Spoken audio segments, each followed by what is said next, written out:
How's it going? Thad Brown here with you on the Endgame. It is Thursday, February the 19th. The women's hockey gold medal game going on right now. I'm sure I'll update how that thing ends up here at some point in the show. 1-0 after 2. The U.S. is trailing. American women haven't done that much at these Olympics. We're going to talk about the Olympics a little bit. One of the most fascinating athletes at the Olympics. Maybe somebody you've never heard of before. I'm going to dive into her story. Very controversial. A lot of different angles, a lot of different things to get into with that. Plus, we'll talk football as always. What do the Bills do at receiver? And why is the draft maybe not the place the Bills want to solve at least some of the high-level problems? So we'll do a bunch of those things today. A lot to get to, as always, here on the Endgame. Let's start with the NFL stuff. And like I said, receiver for the 11th year in a row is the number one priority for the Bills, arguably. Defensive line's in there too, but this is a team that has not been good at receiver the last couple of years, basically since they moved on from Stephon Diggs. The Keon Coleman pick hasn't worked out. The Josh Palmer and Elijah Moore and Curtis Samuel signings have not worked out, so wide receiver remains a problem. There's always the hope for Bills fans that Stephon Diggs 2.0 can happen. You go out and you find the big trade, whether it's Justin Jefferson, which I think even Bills fans will admit is the pipe dream of all pipe dreams. That ain't happening. The Vikings are not trading away Justin Jefferson for anything short than the rights to half the islands near Niagara Falls. In terms of what's reasonable, there isn't even many of those options either. A.J. Brown, I think, could be had if you want to talk about that. People have talked about Marvin Harrison. I don't think that's even something that the Cardinals would, I think, legitimately consider for anything short of a king's ransom. Don't tell me that Michael Wilson's great because of a half season. The Cardinals are not giving up on a 4th overall pick after 2 years, a generational 4th overall pick after 2 years of meh production. It's not like he's been Keon Coleman, Harrison. He's been okay. Injury's been a part of that. Their quarterback situation isn't great. They're not trading Marvin Harrison.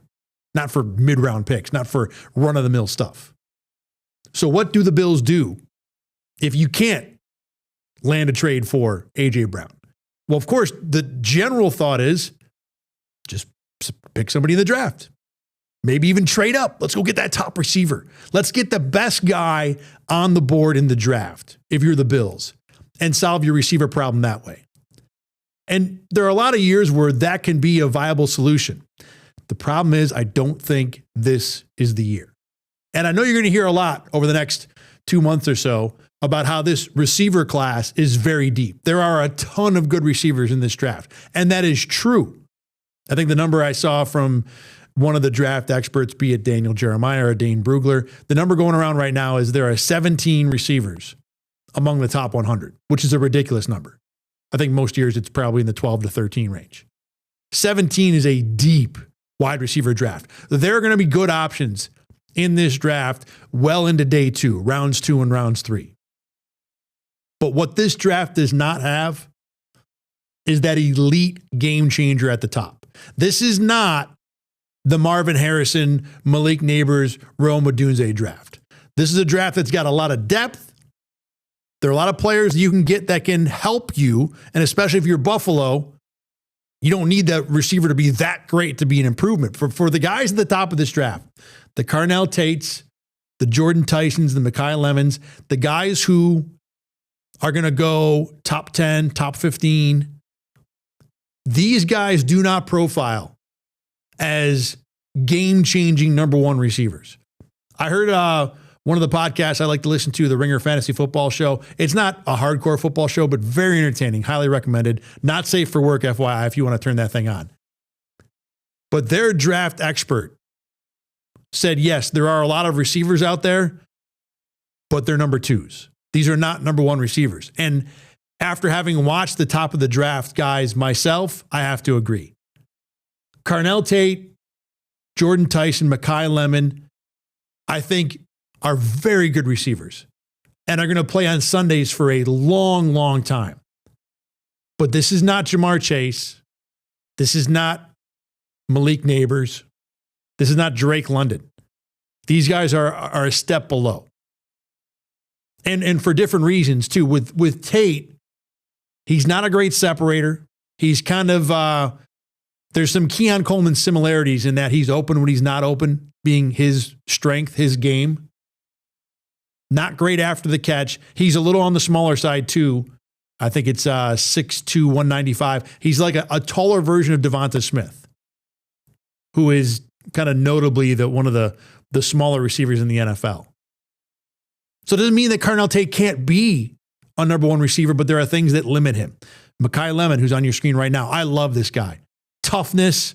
He's only 5'11", plays way bigger, way better as a contested catch receiver despite the size, but size and speed are limitations about Lemon being an elite guy at the next level. And then Jordan Tyson, number one, injury red flags are everywhere. This is a guy that destroyed his knee in 2022. MCL, ACL, PCL, ripped them all. Had a whole year, missed all of 2023 recovering from that. Then broke a collarbone, had a collarbone injury in 2024, hamstring last year. So the injury red flags are everywhere. It's like a crime scene with red flags everywhere.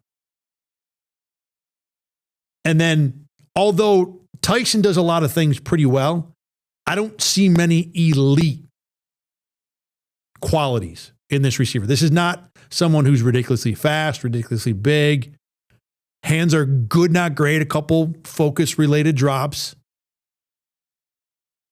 I think of the three, Tyson's the one I feel has the best chance to reach a different level. But again, the floor is bigger here too, because if the injury concerns continue into the NFL, now you get nothing. At least with Mekhi Lemon, I think the floor with him is pretty high. I think he's going to be productive as a slot receiver. But is he going to be elite in the NFL? I have a hard time getting there. So when you're a team like the Bills who would love to be able to take one great receiver and transform everything that you do, this is not going to be the draft for you. Not likely, at least. Now, look, with 17 guys in the top 100, somebody's going to pop. Somebody's going to go out there and outperform their draft slot, totally blow away everything that they look like they could be coming out of college. But the thing is it going to be Carnell Tate at pick 3 or some guy at pick 90? I don't think there's a clear delineation there. Not like 2 years ago. You go back to the 2024 draft, everybody knew that Marvin Harrison, Rome Odunze, and Malik Neighbors were the class of that class. Now, look, only Neighbors has played to that level so far. And maybe the expectation levels of all three guys are so high, expecting them to reach that was a mistake to begin with. But if you want to evaluate draft class versus draft class, those three guys would still be the top 3 picks in this draft. In fact, Brian Thomas Jr., who was the 4th receiver taken back in 2024, would probably unquestionably be the number 1 receiver in this draft, to give you an idea of where Tate and Tyson and Mekhi Lemon lie. So if you're the Bills, I don't think you can, even if you want to trade up, even if you want to take a first rounder pick or a second round pick next year, package that with your number 26 overall pick this year, bump yourself up to 16 or 12 or somewhere in that range and grab one of these 3 guys, it's probably not the right move, because the guarantees, the likelihood that you're going to get a game changer with your first overall pick at receiver is much lower this year than it is in other years. Certainly less than 2024. I think the Drake London draft with Garrett Wilson, those guys all rank higher than anybody in this draft. Now, JSN was not seen as a great pick. He was the best of that class, but he went middle of the first round as the first receiver overall. So JSN is proof that just because these guys don't look like number 1s now, it doesn't mean they can't be number 1s down the road. But when you evaluate a draft class, people always get mad at draft grades. Like, why are you giving them a draft grade? They haven't been in the NFL. You don't know anything about them. You are grading what assets were used to select that player based on what we know now. We know a bunch about these players because they've played multiple years in college. We don't know everything. You can't predict the future, but you can examine the past. And the past on the receivers at the top of this draft class does not say elite number one game-changing type player. So if you are the Bills and you want that player this year, it's going to have to be a veteran. And if you look at free agency, with George Pickens likely to get a franchise tag, there aren't a whole lot of options out there at free agency, even as a veteran, to be that number one game changer. So you're probably going to have to make a trade if you're the Bills and you want that number one. You don't need to get that number one to fix your problems at wide receiver. If you're the Bills, you can throw quantity at it. You can go sign a more middle-of-the-road free agent and draft one of these guys. You could draft two of them. Like we said, the draft is deep. You don't have to be at pick 6 to get the only good receiver this year. You can get a good receiver at pick 66 or pick 96. And if you're the Bills, and if you want to spend pick 26 on the next group of receivers after these top 3 and then go get another one in the 3rd round, that is a very viable strategy and could easily work out better than selling out for a top receiver in this draft or spending big money to sign the best free agent available or spending a number of draft picks to go get a guy like A.J. Brown. So I think the good news for the Bills is with the depth in this draft, you have options and you will find it very difficult to not come up with at least somebody who's going to help you out. And considering the state of the Bills wide receiver core, any 1st, 2nd, and 3rd round pick used on a receiver is probably going to make things better. Better enough to win a championship? Who knows? But the Bills will sign up for better right now. And to that point, Casey Concepcion, who's near the top of that next group, a guy who's right now projected to go 24th overall in the 1st round, he might end up as the best receiver out of this draft, which speaks to A, the depth that's in this class, but again, underscores what I'm talking about, that the top of this class is just not superb. And I like Concepcion a lot, by the way, and I like him a lot for the Bills. He's a guy that separates quick, very good after the catch. He's got 2 punt return touchdowns, so he can be a contributor on special teams. There's no need for the Bills this year to trade up. This is not I don't even care if forget about just receiver. Any position in round 1 of this draft, this is not a trade-up draft. Not at edge rusher, which is also deep without elite players at the top, not at receiver. The only guy that I think you'd want to trade up for, just in a vacuum, would be Ohio State safety Caleb Downs, who I think is gaining steam as the best overall player in this draft. He won't go 2nd or 3rd or 4th because teams at that spot don't want to spend that high an asset on a safety, even if, like I said, the edge class isn't so good that it would be, you're going to get a lock at 2 or 3 or 4 there. So if you're the Jets or the Cardinals at the top of this draft, taking Caleb Downs, I think, makes more sense this year than it would most years. But from the Bills' point of view, this is not a go up high in the draft and chase a receiver. This is sit back and let the draft fall to you. I don't know if I'd go so far as to say that the Bills are okay trading back, because I think you want to have some control about the flavor of receiver you pick, because like I said, I like Concepcion for the Bills as an after the catch guy, as a quickness guy, as a separator. Carnell Tate's not that. If you put Carnell Tate and Concepcion next to each other, I think most evaluators would think that Tate has at least got the higher ceiling. And I get that just because he's a bigger player, a bigger catch radius. But for the Bills, I think Concepcion makes more sense. I think you want an elite separator. I think you want someone who can separate quickly.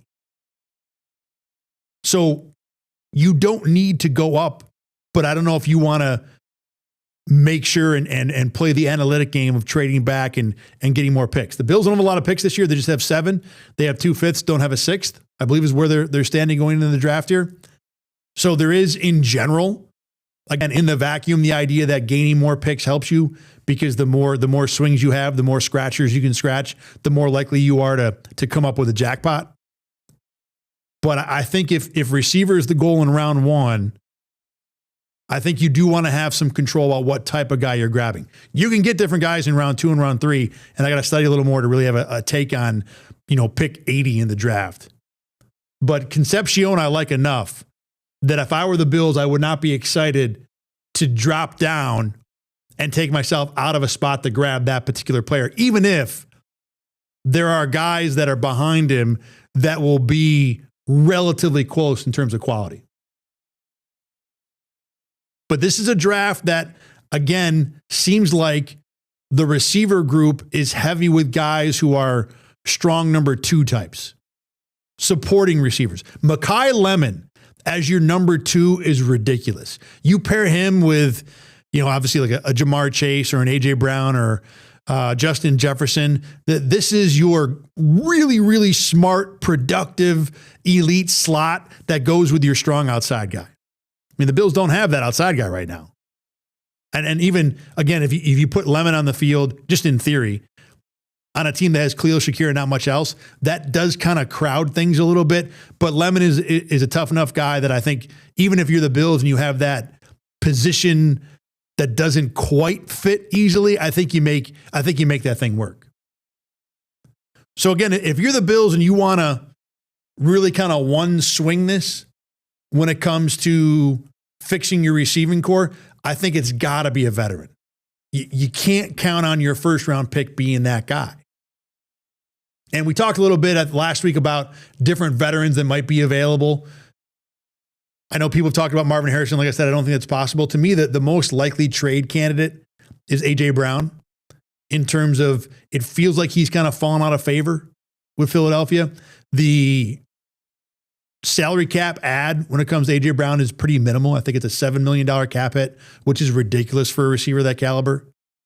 So A.J. Brown, to me, if he's available, makes the most sense. And he's still, I know he didn't have a great year last year. I had him on a fantasy team. I hated him too.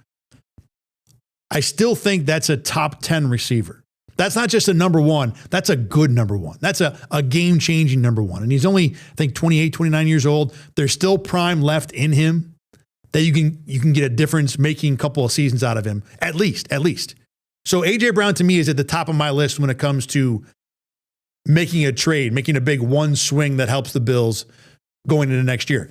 If it's free agency, Alec Pierce is technically a free agent, but I don't think the Colts are going to let him go. Mike Evans is a decent option. I know there's some risk there with how old he is. That's like Mike Evans to me reminds me of, it sounds like it's Joey Bosa on offense, right? An older player that's been beat up a little bit that you'd probably get on an expensive but affordable 1-year deal. That the talent and the upside says he can totally be a difference maker for you right away. But there's a decent amount of risk that goes with it. I wouldn't mind Mike Evans. I think it's okay.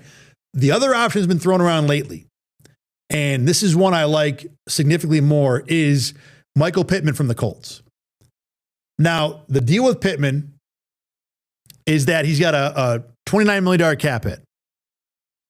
And if the Colts moved on from him, they would save $24 million on the cap.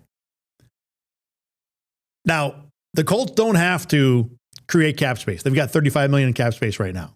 So they're not desperate. But they do have Alec Pierce, or he is unsigned, a guy that they want to keep, who Pierce kind of vaulted himself to the top of the wide receiver depth chart last year in Indianapolis. And this is why Pittman might be expendable, because if you're the Colts, you have Tyler Warren, excellent young tight end. You've got Josh Downs, really good slot receiver. Now you want to take the prototypical, the ideal wide receiver or pass catcher setup. You got your outside receiver, your slot receiver, and your tight end. Well, the Colts are set at the slot with Downs. They're pretty good at tight end with Warren. And you've kind of got two options outside with Pierce and with Pittman. We got to pay Pierce money. Doesn't mean you're going to have a huge cap hit in year one with Pierce, but that's going to be a long-term contract that the Colts clearly want to keep. Because if the Colts don't keep Alec Pierce, there are no less than 31 teams who are interested in adding Alec Pierce to their offensive arsenal right now. So if the Colts are going to pay all that money to Pierce and make that commitment, then does it make sense to have Pittman on the roster for nearly a $30 million cap hit? It probably does not. Now, it doesn't mean that the Colts have to let Pittman walk or have to release him. Because again, they have $35 million in cap space. It won't take anywhere near that to sign Pierce. You can keep Pittman on the roster, sign Pierce, and do 5 other things without really breaking a sweat with $35 million in cap room. And that doesn't even begin to talk about what other options the Colts might be able to do to create more cap space. So I don't think Pittman being available is a lock. but it does make a decent amount of sense to talk about it from the Bills' point of view. So if Pittman comes available, I think this is a really good idea for Buffalo. Here's a guy that has had 3 seasons of 80-plus catches, 2 seasons of 1,000 yards or more. He's played mostly with average-ish quarterbacks at best. Anthony Richardson, Carson Wentz, Matt Ryan, Phillip Rivers at 40 whatever years old for a chunk of a season last year. So it's not like that Pittman has had great quarterbacks throwing in the ball. Now, he has had Jonathan Taylor, and I'm sure that opens up oodles of space down the field when teams are throwing 15 guys in the box to stop the Colts running game. But I think the idea that we've seen the best of what Michael Pittman can provide probably is erroneous. Probably is something that I think you could do a little bit better with a little bit better quarterback. Certainly a Josh Allen type, right? The risk with Pittman is that the last 2 seasons, his targets and production have gone way down.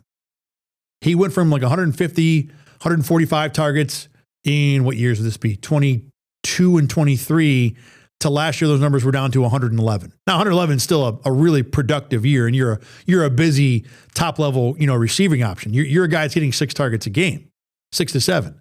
That's still a good receiver, but the fact those numbers have come down, I think there's a little Josh Downs effect in there and probably some Tyler Warren in there too. But targets are an earned stat. And if those numbers are coming down, then one would think Pittman is just doing less to get open and be a part of that offense. Could he be rejuvenated? Could a new team make better use of him? Sure, possible. But I think those are warning signs that this is not the elite borderline number one receiver. I'll take that back. He is a number one receiver. Is he elite? He's been borderline.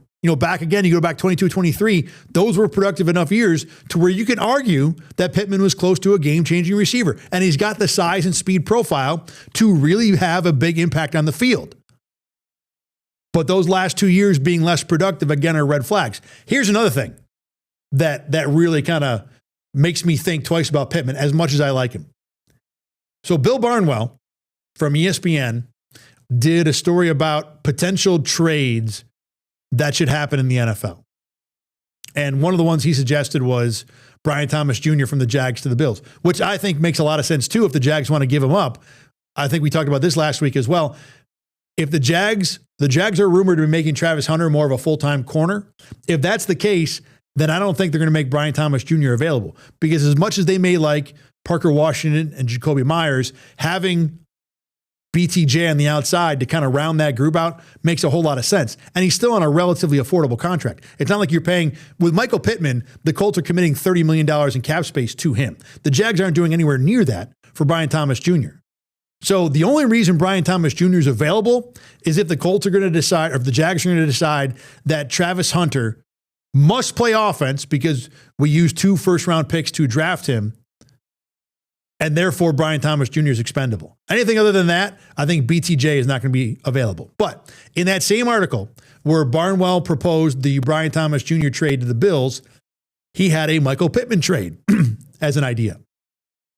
His Michael Pittman trade was Pittman to the Panthers for Xavier Legette and then a 5th for a 7th round pick. Actually, I want to even check about which direction, who was getting the 5th in that deal, because I'm not sure it was even the Colts making out better in that trade. But as I looked that up, Xavier Legette, if I'm a Colts fan, is not anything that I want any part of for a Michael Pittman trade. If the Colts are going to move on from Michael Pittman, if I'm a Colts fan, I want a heck of a lot more than Legette. I mean, Legette is Keon Coleman. He's in the same draft with Keon Coleman with barely any more production. He's basically Keon Coleman with better PR right now. So turning this back to the Bills' point of view, let me find the trade here. Hold on a sec before I finish up that point. But if you're the Bills and you're looking at Michael Pittman, let's see. Yeah, all right. So the Colts will get the 5th round pick. So Pittman and a 7th to the Panthers for Legette and a 5th round pick. So the Colts would improve 2 rounds at the bottom of the draft and get Xavier Legette.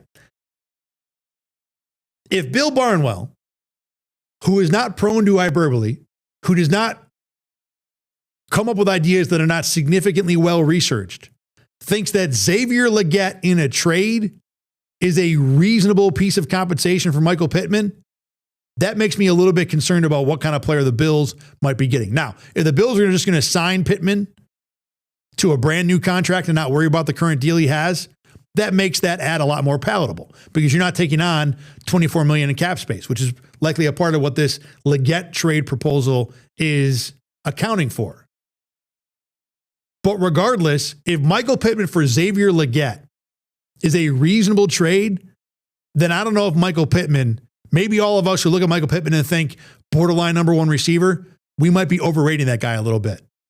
All that said, I'm still one of the people that looks at Michael Pittman and thinks borderline number 1 receiver, and I think it'll make a lot of sense for the Bills. He's a bigger body.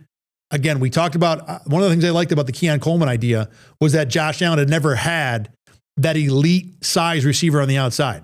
Michael Pittman would be a better version of that. Michael Pittman turns 29 in October, so there's still, again, plenty of prime years left with him. So I think Pittman would make a lot of sense for the Bills. Maybe not in a trade. Maybe let the Colts release Pittman to save the salary cap space and then grab him after that. But when you look at the landscape of veterans that are available to the Bills, Pittman is in a nice kind of cushy zone of he won't cost you the arm and a leg that A.J. Brown might, or in everybody's dreams, Justin Jefferson would for sure. You might not even have to trade anything for him if you just want to let the Colts release him and put him out on the open market. You probably won't have to pay him a ton like you would if you wanted to take on DJ Moore's contract, another guy that's been rumored to be available.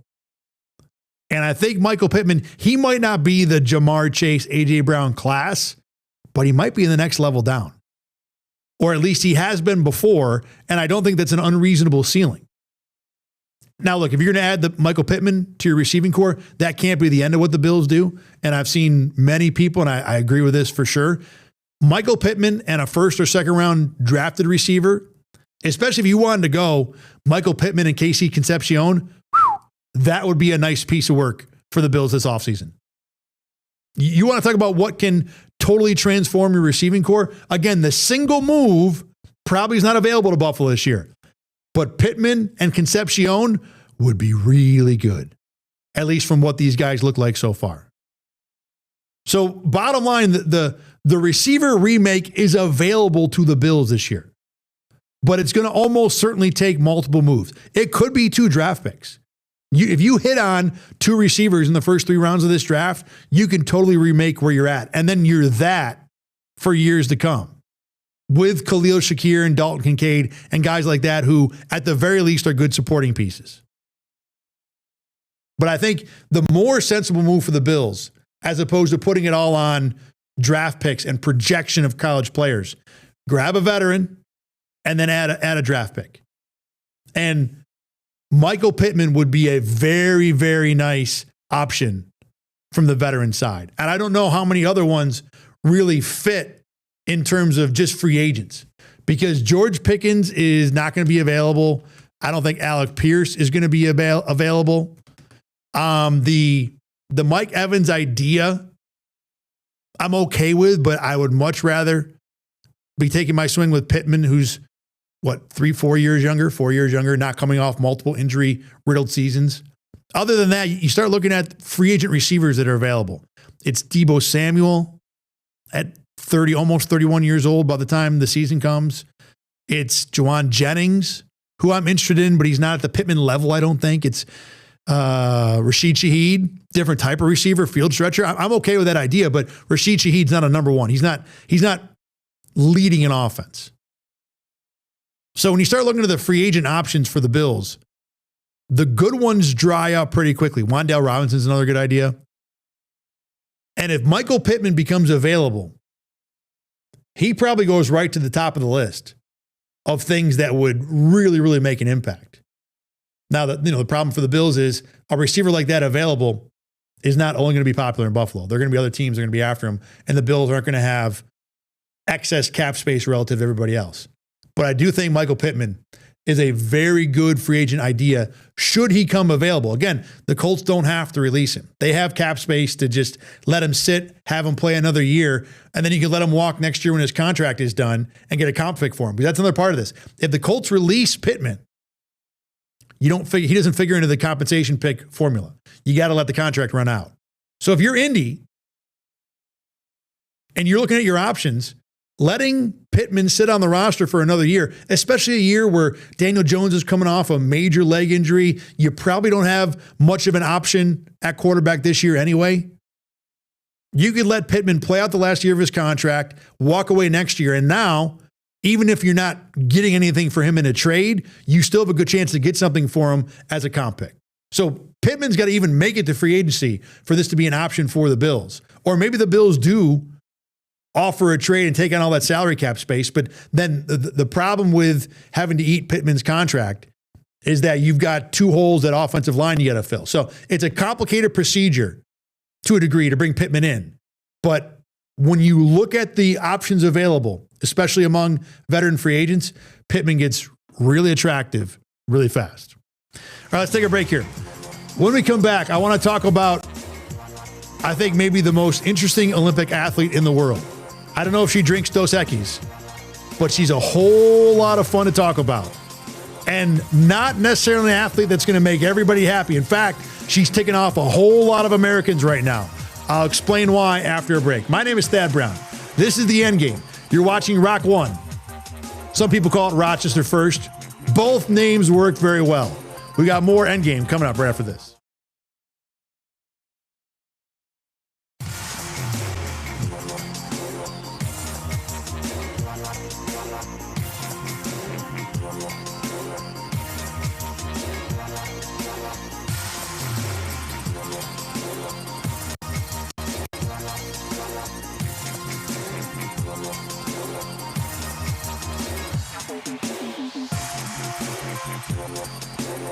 Thad Brown back here with you on the Endgame. Reminder, by the way, I'm going to inform you of this now and then remind you of it maybe later. No Endgame on Monday. What we're going to do on Monday is we're going to have our high school basketball sectional preview special. It'll be us and our friends from Primetime 585. What we've done the last few years is we do a draft to pick the teams that we think will go the furthest in the high school playoffs. So that will be in this space on Monday. It's a fun hour-long show. If you like high school basketball, if you're following some teams, kids who are playing on teams are going to go deep into sectionals, even teams that might surprise in sectionals. We'll talk about all of them. We'll go boys, girls, large school, small school. It's a really, really fun discussion. So we will do that in this spot on Monday for sure. All right, I was talking as we were going to the break about an athlete that's really got me interested in their story at the Olympics. I'm not a huge Olympics fan. I'm not someone that really wants to follow a ton of what goes on in these games. Over the years, I've kind of gone away from the whole Olympics mantra. I never really liked the idea that NBC would put everything on tape delay and turn it into drama over sport. Even though now, and I've talked about this a couple times, that the way we all consume sports, we kind of do it on our own time anyway. It's all on demand. So it's become drama. You watch sports in the same way you watch Netflix almost right now. Not always. A lot of people still like to watch games exclusively live, but there's a number of things that you consume when you want to. You watch recap shows, you watch highlights. So it's a little bit of a different world. But there was one athlete yesterday who got on my radar for the way she reacted to a question. And you might have seen this. And the person we're talking about is Eileen Gu.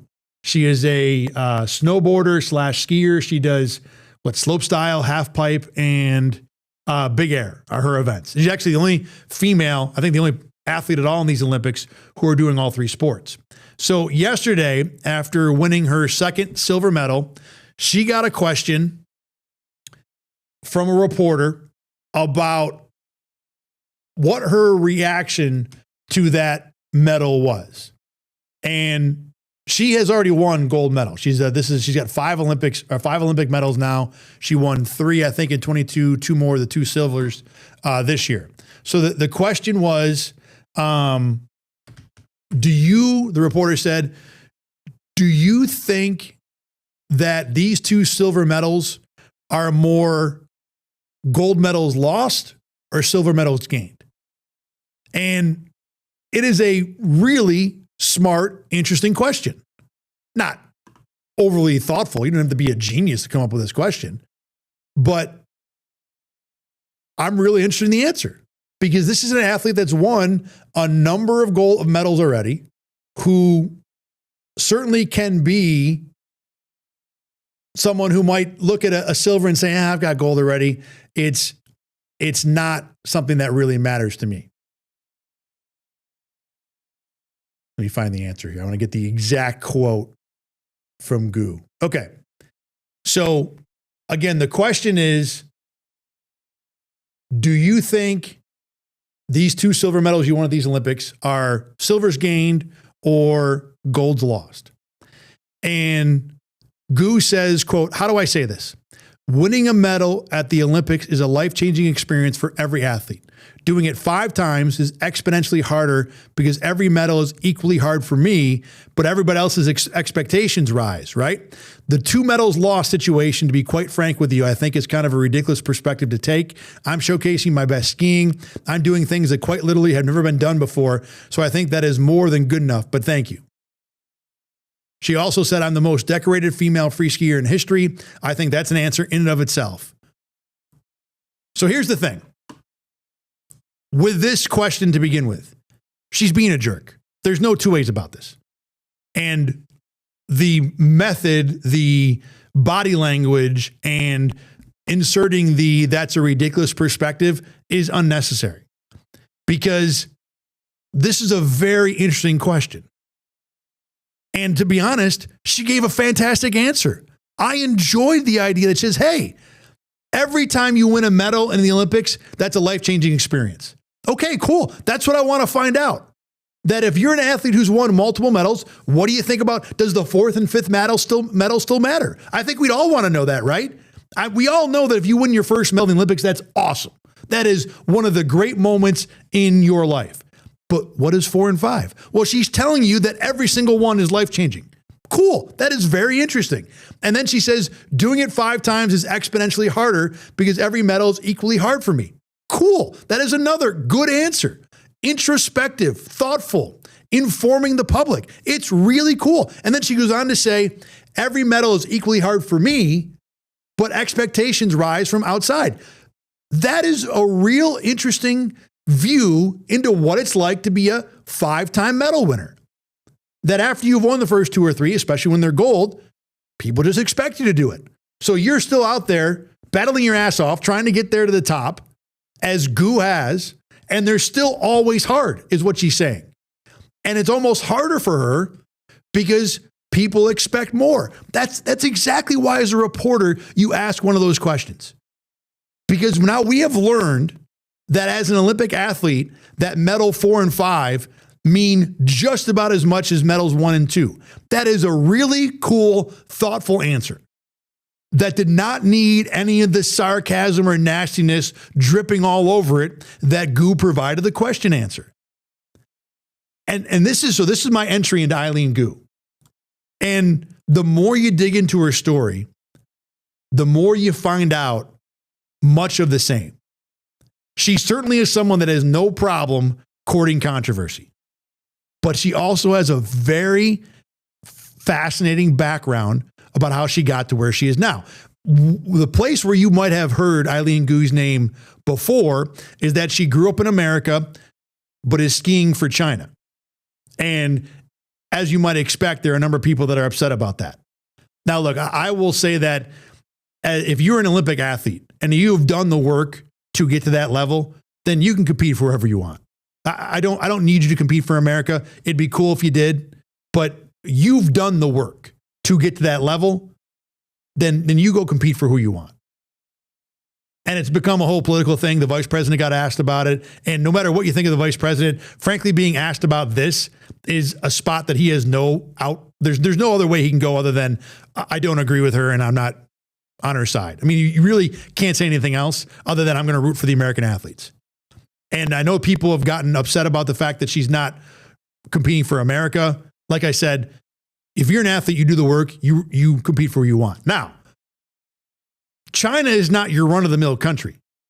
It's not like she's going to compete for Great Britain or Canada or France or someone who has been much more of an ally to America over the years. This is a country that has a number of human rights. At the very least, the human rights resume for China is not the squeakiest cleanest in the world. So there is certainly that part of Eileen Gu's story that makes her complicated to root for. Did she choose China because she was choosing a country who represented that stuff? Probably not. She's 22 years old right now. She made the decision in 2019 to compete for China when she was 15 years old. And why did she choose China? She says it was to be an athlete for, or to be an example for athletes over there. That there are so many, and this is me inferring, so many female athletes in America that her impact could be greater competing for China where there are less good examples. I'm not going to go through the history of female athletes in China to verify or debunk that claim. That's what she said. The easy answer to this is that her mom is a first-generation immigrant from China. She came over here, her mom did, to get a master's degree at Stanford. So when you're 15 years old, if you want to compete under the flag of your mother, I think that's very reasonable for all of us to understand. But again, now that she's 22 and is her own adult, understanding that the country that you're competing for, again, doesn't have the best resume in the world of how they treat people, makes it complicated to follow her story or at least get behind her story. In addition, she is ridiculously successful and marketable right now. She has been a model at times. As a great article in The Athletic pointed out, she is a marketer's dream right now because she is from the United States, but competes for China. So you get a little footprint in both sides. And if there are two countries in the world that you want to market to right now, the US and China are probably 1, 2 in some order. She can market to both. And again, she's a model. She's a medal winner. She's successful. And she also is, to some degree at least, seemingly pretty darn bright. She's a student at Stanford right now. They don't just let anybody into that school, right? So this is an athlete with a variety of interesting paths, interesting twists to her story. And she's just 22 years old as well. And again, she's not afraid to court controversy. She didn't mind mouthing off at the reporter who was asking her a pretty reasonable, not even innocuous, a pretty reasonable, insightful question. She didn't mind snapping back at him. Also at these Olympics, she has complained about the fact that she is again competing in 3 different disciplines. The only, at least women's athlete, I think might be the only athlete, period, who's doing all 3. She had a problem with not getting enough practice time in the half pipe event because she had made the big air finals, and the big air finals conflicted with the half pipe practice session. So she went to the governing body, some gobbledygook of letters, I don't even know what it is, it doesn't matter, to petition for more practice time. They said no, so she came out and complained about it. I have no idea if she's right or wrong. I would think that my gut is from following enough track competitions and even swimming to some degree, that when you're going to compete in a lot of events, more events than everybody else, you got to be aware of the schedule that you're going to deal with going in. And practice times and events and prelims and all that stuff might not line up for what you want to do. Now, if Eileen Gu 5 months ago got the schedule for the Olympics in Italy and knocked on a door and said, hey, could we work this out because this is not going to work for me, and they said no to her then I'm kind of on her side, that she's making the effort to make it work. But if she just rolled in this week, pulled out the schedule in the middle of lunch and dinner on a Tuesday and said, wait a minute, why do I have a problem? Then I'm going to be less sympathetic to her story. I do find it interesting that as a 22-year-old, she has seemingly very little issue with running her mouth at whatever opportunity she gets. whether it be answering that question about whether this is a gold lost or a silver gain, whether it is complaining about not getting enough practice time. This is someone that has certainly been in the middle of a number of controversial topics, going back to just competing for China. And I think if you're going to do that, if you're going to make that choice to compete for China as an American citizen, certainly in this political climate, you better have a thick enough skin, or at least be willing to embrace the vitriol that's going to come with that. And part of that, I think, is this generation that's coming up right now, they have grown up in argue culture. They have grown up with X and Facebook being a relentless part of their lives, to where I think there's going to be a number of young people in this generation who are going to be very comfortable with being in the center of the fight, because everything that you lived with on social media in your formative years was that fight. And for all the good things that social media can bring us, all the fun, all the connection, the anger and the fights are very much a part of it. So I don't think it may be a surprise that we get an athlete now in Eileen Gu who isn't afraid to snap back at what was a very reasonable question by a reporter about winning silver. She's not afraid to express her thoughts about not getting proper practice time at the Olympics. And I don't know if any of us want to have the right to sit there and make a value judgment about it. This is just how this generation might be built. Now, there's another part of it too, to where Eileen Gu is a 22-year-old who makes $23 million a year right now, primarily in endorsements and non-skiing, performing-related incomes, who probably feels pretty full of herself right now, who probably feels pretty privileged as someone who can get away with whoever they want or get away with whatever they want. And this would not be the first 22-year-old who was really rich really fast to feel like they are above any consequences or any responsibilities. But I don't know if that's her. Again, because the background she has, where she comes up, and some of the things she talks about. Again, I was introduced to Eileen Gu by an answer to a question that was pithy and snotty and the actions of someone that I would not respect. But the words that she said were fascinating, introspective, and thoughtful. This is someone that I'm more interested to see more what she has to say, even if she's going to tick me off. And as a side note, one of the other frustrating things, and this might just be me as a reporter, and it probably is this answer that she gave that, while interesting, certainly was unnecessarily angry. It gets defended everywhere. I don't know. I do know why. The idea that every reporter is something to be fought and put down, even if the reporter is right, is a frustrating thing for someone in my business. And don't get me wrong, there are some reporters out there that are just looking for a fight, that get deserve to be slapped down. But for the most part, a reporter goes into a press conference, especially at the Olympics and at most sports events, just looking to learn some information. I think more so at the Olympics too, because you see these athletes once every 4 years. When you're covering a team and on a beat and you're doing the same interviews, or at least talking to the same people week after week, day after day, there's a longer story that gets built up, or a longer narrative that you want to follow. And there will be wins and losses in those situations. Some, obviously you win 1 week, you lose 1 week, and you want to keep the questions fair for both. And fair questions in a losing situation are going to often be tough questions. But at the Olympics, there are no losers at the Olympics. Almost always. Everybody who gets there is a winner. You make it to the Olympics, you've achieved something in your life. And the majority of reporters will approach a question and answer session in that realm. And even this question to an athlete who's won a number of medals, who's had success, is not something that's meant to be angry or mean. It's meant to learn something.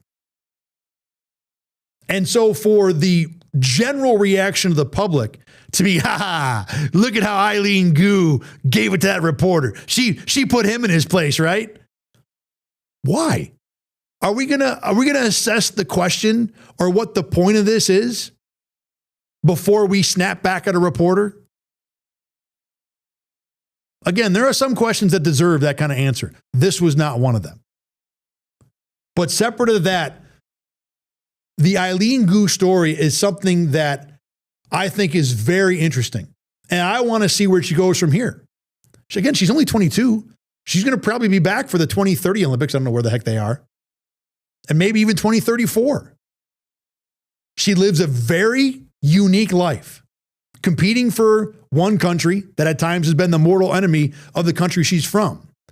Is she doing it for financial gain? Probably. Is she also doing it out of love for her mother, who is from that country originally? Probably. Is she someone that I want to hear more of? Her thoughts on competing and the life she leads? The other skiers, the other people who compete with her, say that she has one of the more, she lives a life that only, she is one-on-one with her process, her day-to-day. The story I read in The Athletic said she takes 2 hours for her post-competition media internationally because she has to talk to American press, theoretically, and Chinese press. And she's got a ridiculous amount of popularity and following and fans. I mean, she's almost like the Beatles of this sport. And while there are many things she says that are really interesting, as I've said, there are a number of things that she says that you kind of roll your eyes at. One of the other comments that she made in this question and answer session yesterday was she said that she was the most decorated athlete. She's doing things that have never been done, which literally is true. But you got to add the context in that 2 of the events that she's competing in weren't medal events until 2014. So to say that you're doing things that no one's ever done before, that might be true, but it's not that big a deal relatively to some of the other events that have been around since 1914. So while Eileen Gu has many thoughts that are unusually perceptive and really interesting to hear a perspective, she also can kind of still be an idiot sometimes, which I think makes her further interesting as a character right now in the Olympics and going forward. So I don't know if I'd say I'm a fan of Eileen Gu, but I certainly have become someone that wants to hear more about what she's going to do. She's got a competition. I think she's got the big air final left or whatever. So she's got one more competition left in these Olympics. How that goes, how she reacts, that's something I'm going to be interested in. Speaking of things I'm interested in, let me go back and check who won the gold medal game here.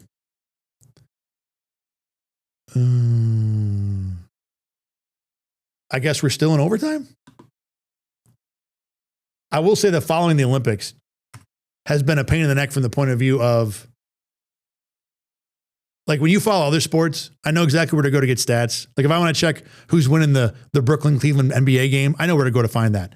Olympic information is not as easily available as it should be. The Olympic site, I know they have a whole bunch of different sports to follow and to keep track of, and they're not all easy box score sports. But I think it should be easier. All right, so I guess U.S. and Canada are tied at 1 in overtime here. Hillary Knight with a late goal. I'm hearing cheering next door. I'm wondering if something just happened here. Now I'm dying to know. Speaking of the gold medal game, by the way, today, I did think it was interesting that the women's gold medal game of the Olympics was scheduled at the same time as the long program for women's figure skating, which is unusual in that you would think those are both primary events, right? That should have their own window. And I think it does speak to where women's hockey still is in terms of an international sport. Here in America, it's a big deal. It is a huge thing that we are all following and into, I think, nearly as much as the men's hockey game, which has been obviously a gold medal event. Oh, the U.S. won. So the U.S. wins in overtime. Good comeback today. Hillary Knight scored with a couple minutes to go to force OT. Megan Keller, the game-winning goal. Team USA, gold medal winner in women's hockey. But just to finish up that point, this game, which is a huge deal locally, and what I mean locally in America, I think nationally or internationally, it's still seen not as a second-rate sport, but it's not an A-level sport. It might be a B-plus sport right now. I don't see why else you would want to put, if you're going to put like figure skating is the A1 event of Winter Olympics in terms of viewers and interest worldwide. To put a main part of the women's figure skating program on at the same time you're playing the gold medal game for women's hockey, I think is a comment on where internationally women's hockey remains right now. In America, it's become maybe not a top level elite event, but right damn there, right close. And winning gold medals helps for sure. But internationally, the sport might have a little more distance to travel before it gets to the point where you're not putting it on at the same time as long form women's figure skating. And this has been typical for how the country has trailed us in terms of interest in women's sports to begin with.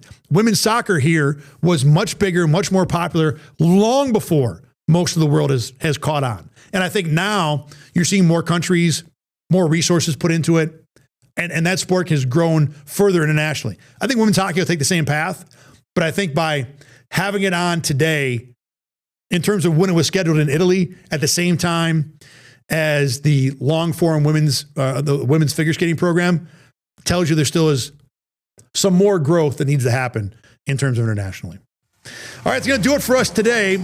Remember, like I said, no show on Monday in terms of what we normally get from me here, but we will bring you the high school basketball sectional preview show with us and the guys from Primetime 585. I'm Thad Brown. Thanks very much for watching the Endgame here on Rochester First. Congrats to Team USA ladies, gold medal winners in the hockey championship today. I will see you again on Thursday in this show, but on Monday talking high school basketball. Thanks for watching, and we'll catch you next week.